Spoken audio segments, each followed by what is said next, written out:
Hey y'all, welcome back to another episode of Cooking with Ju, brought to you by Inspired by True Events Network. So, as you just saw by the title, you know I'll be making Buttermilk Ranch Fried Chicken. And here I have my three main ingredients, which are my dry ranch packet, my 3 eggs, and my chicken breast. So, this is a very quick lunch type of meal to make, or if you just want something light to snack on, these are great to make. They're very good, very tasty. So stay tuned and learn how to make this with me step by step.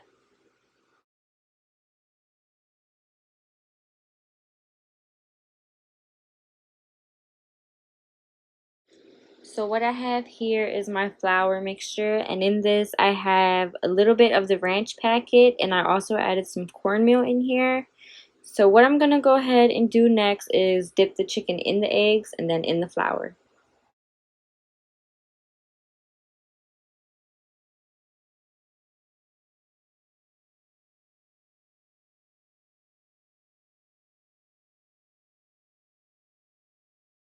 So now that that is all done, what I'm doing is frying the chicken. So you're gonna fry the chicken for about 5 minutes on each side, and then it'll be done. Also, my phone just fell in oil. So that concludes this video. Please like, subscribe, and stay tuned for next week.